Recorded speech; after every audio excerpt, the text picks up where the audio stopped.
આપણા બિરસા મુંડા 11 ને ખૂબ ખૂબ અભિનંદન. અત્રે ઉપસ્થિત આપણા ગમનદાદા નરેશભાઈ, ચંદુભાઈ તથા તલાટીશ્રી, ગ્રામજનો તથા ઉપસ્થિત આપણા સૌ ખેલાડીઓ, આજે એક નવો અધ્યાય જોવા મળી રહેલો છે મને, કારણ કે છેલ્લા 3 દિવસમાં મેં એટલી બધી ટુર્નામેન્ટમાં સહભાગી થયો છું.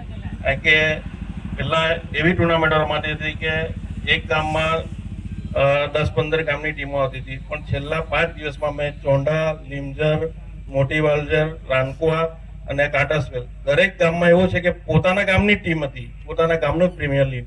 એટલે કે આજનો એકદમ હાઈટેક ફાસ્ટ જમાનો છે, જેમાં ફળિયાના તો દૂર પણ બાજુવાળાને હોય તો નહીં ઓળખે એવી હાલત છે. કારણ કે કોઈ પણ ટાઈમ જ નહીં મળે, કોઈ કઈ ને કઈમાં ઉપસ્થિત રહી. પણ આ રજાનો તમે ખૂબ સુંદર ઉપયોગ કર્યો છે. 3 દિવસની રજામાં દરેક ગામોમાં પોતાની ટીમો ઉતારી અને લોકો રમત પ્રત્યે ભેગા થયા. રમત તો ઠીક છે, ખેલદિલી, પણ લોકો એકઠા થવું એ જ મોટી વાત. એક જમાનો હતો કે ત્યારે બોલ લાવવાના પૈસા નહીં હતા.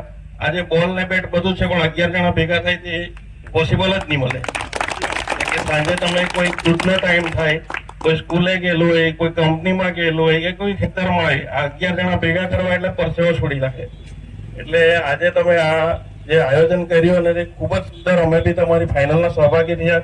તમારી માફી એટલા માટે માંગુ પહેલા કે હું ઉદઘાટનના દિવસે મને ખૂબ આગ્રહ કરેલો, પણ અમે પણ અમારી ટુર્નામેન્ટમાં વ્યસ્ત હતા. અમે બી જેમ તેમ અમને એટલો ટાઈમ નહીં મળે, પણ વાંસદાની બધી હોસ્પિટલોનો અમે એકત્રિત કરી 6 ટીમ બનાવીને અમે પણ અમારી એક પ્રીમિયર લીગ આપણા કંડોળપાડાના રાયાવાડી ગ્રાઉન્ડ પર રમી. એટલે થોડો રમત પ્રત્યે ટાઈમ કાઢીએ તો આપણું સ્વાસ્થ્ય પણ સારું રહે, સાથે સાથે ખેલદિલી ન જાગે, એકબીજાને ઓળખીએ. આ વધુ નહીં કહેતા, તો આને વિરમું છું.